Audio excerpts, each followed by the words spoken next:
All right. This is HRM, Caesar St. Augustine de Buonaparte, Emperor of the United States of Turtle Island, which originally, when I symbolically overthrew the country on Adelphia, the United States of America, I overthrew it on a cable channel that's in Van Nuys called Adelphia. And I'm also known as Reality Supreme Being on YouTube.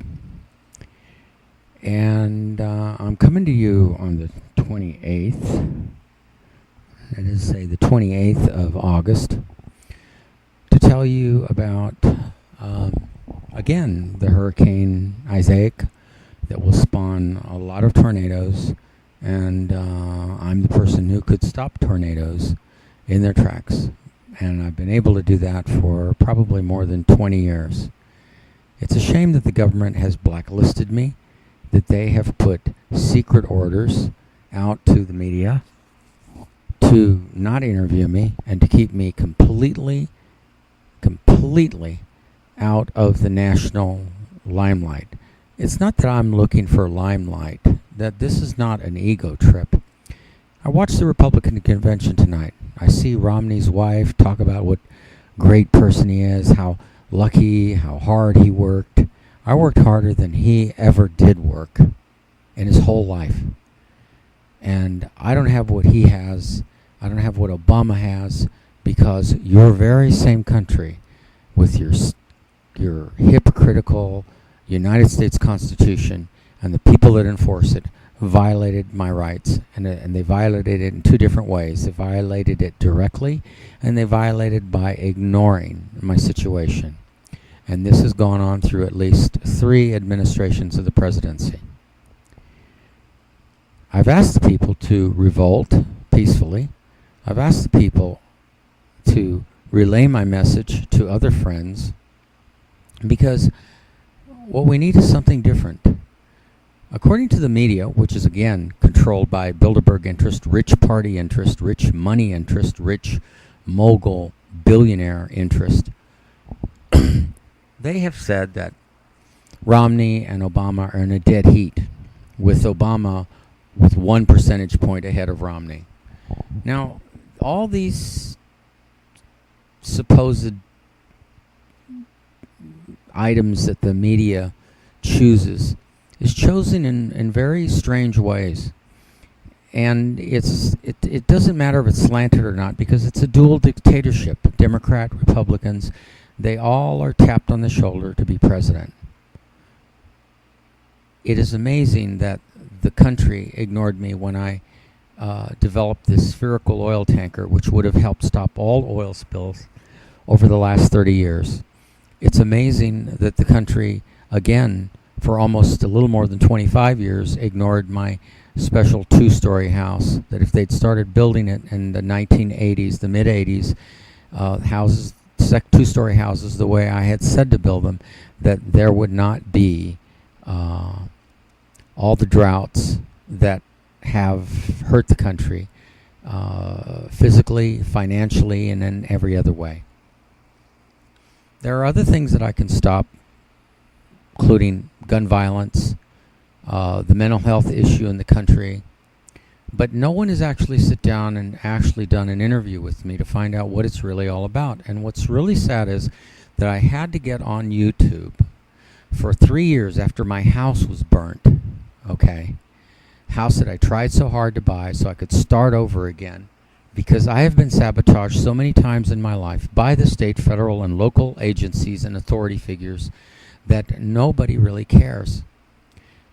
Everybody has their head in the clouds. Different classes of people have their head in the clouds, and the poor people can't really contribute because they're in a bad way just like I am.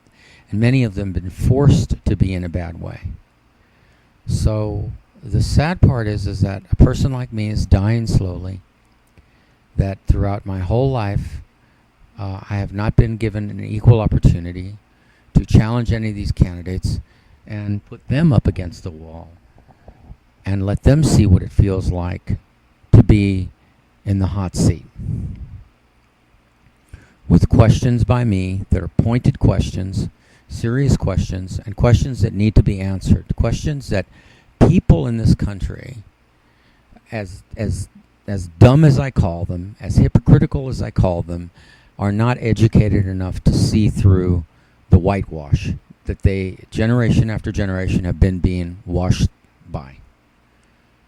And the sad part is that an intelligent, very sophisticated, super advanced mind like mine, and that's not an ego statement, it's a true statement, and I can prove it, but I've never been allowed to prove it, and I'm certainly not going to prove it when I'm a nobody, and I'm a subject of things being stolen from me because I don't have the money to protect myself. Remember, inventions are like playing poker. If you have the money to protect yourself, you can fight back, even with lawyers. But if you don't have the money, odds are they will steal from you. And they will take from you and take from you until you have nothing. Now, I have been making these videos, more than 300, and not one person out of the more than 10,000 people that have viewed my videos have offered any help. They haven't offered any support. So you get what you deserve. You get the Aurora shootings. You get the Columbine shootings. You get all of the violence that you people deserve because you are allowing the media to blacklist me. You're allowing the government in their roundabout ways, their sneaky roundabout ways, to limit the knowledge of the people to know me as I really am. When you hear those more than 300 videos and I'm ranting and raving, I tell you that I'm predicting the future. But I tell you also that unless you have a background in quantum physics, you're probably not going to be able to understand some of the facts, some of the almost facts that are still being investigated to become facts, and that will become facts eventually, and of course, some of the theories. Now, I see Mr. Romney's wife get up there and talk about how he's dedicated and he'll do something. I don't see him doing anything for me. I don't see him doing anything for me over the past years. I don't see them trying to really find out or seek out all the people who have been violated, their civil rights have been violated in sneaky, underhanded ways like the city of Los Angeles does constantly to people through their people that work for them, their employees, whether it's the LAPD, parking enforcement, whether it's any of the agencies that work for the city of Los Angeles and the county of Los Angeles. And how far... Wait, I'm almost done. And it's sad that we cannot fight back. And this is got to end eventually. Now, this video is only, 8 minutes. Now, Miss Romney spoke for a lot more than 8 minutes. And I'm sure that Obama speaks for a lot more than 8 minutes. They get plastered on the news. When they are put on the news, they edit it, of course, and they edit it down to as few minutes as possible, half a minute, who knows, 30 seconds, 45 seconds.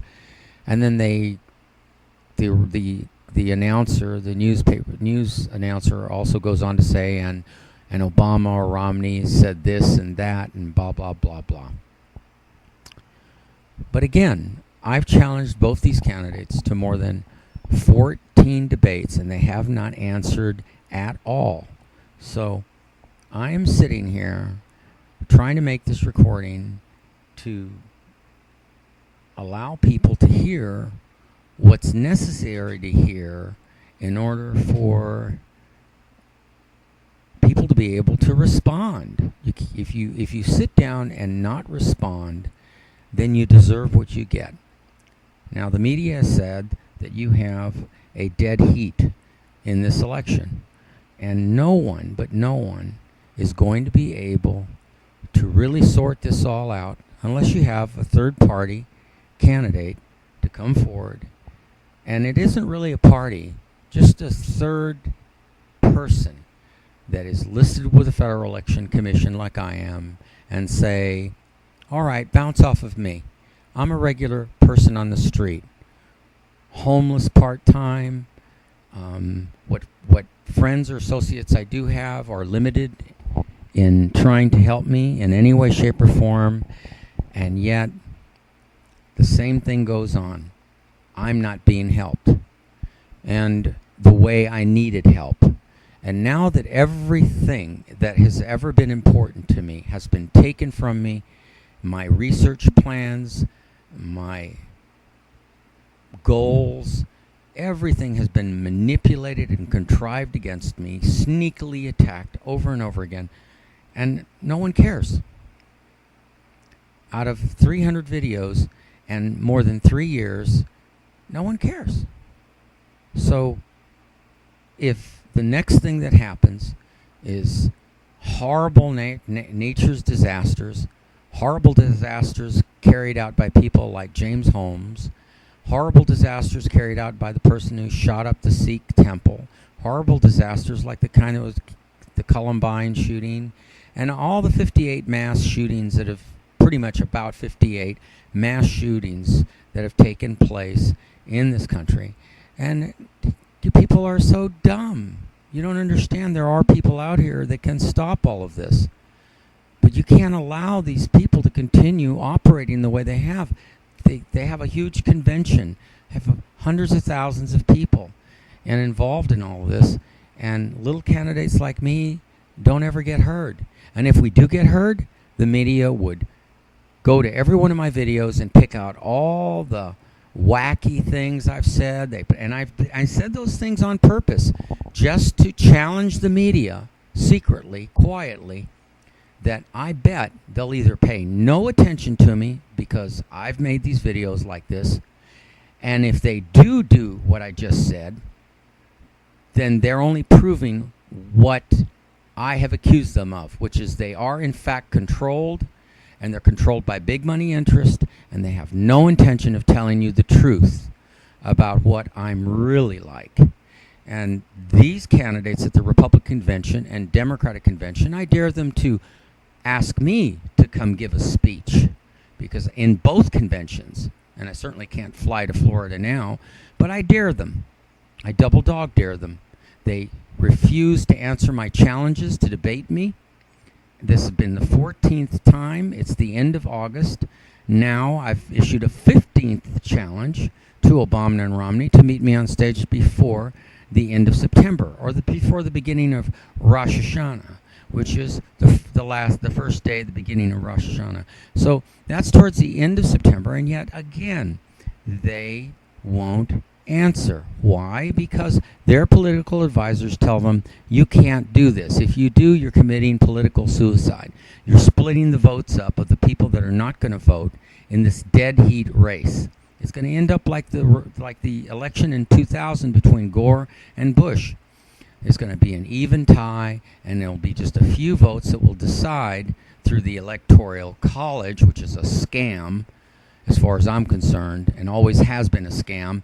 It simply feeds the dual dictatorship that you people have, which is electing the lesser of two evils. But what I want the people to do is to protest, take their money out of the banks, and tell the government that you want a third office. You want an office above the presidency. You want to tell Congress, the Senate, anyone that has authority that you don't want to take this anymore, and you want to create a higher office, a more efficient office. And the office I'm talking about is the office of the parliamentarian office, which is in Congress, and that there must be a leader in that office that addresses the redress of grievances of the more than, I think, 100,000. I can't remember whether it's a 5-digit figure or a 6-digit figure, but I know since 1910 or so that they have received all these redress of grievances, and they haven't done a thing to them. They haven't paid anybody. They haven't addressed it. They haven't tended to it. The process is flawed, yet it is part of your Constitution under freedom of speech and freedom of press, the right for the people to petition the government for redress of grievance. It doesn't say it's silent on that. It falls silence afterwards they address the redress of grievance, but it doesn't say they have to do anything about it. Well, that's wrong. And somebody has to force them to tend to that problem. So it's now 14 minutes into the video, and I'm going to hit 15 minutes. I'm just going to end it here. I want everybody to think about this. This video will be titled Hurricane Isaac and the tornadoes that are spawned, and how I'm one of the only people that can stop those tornadoes. Thank you, and we'll talk to you later.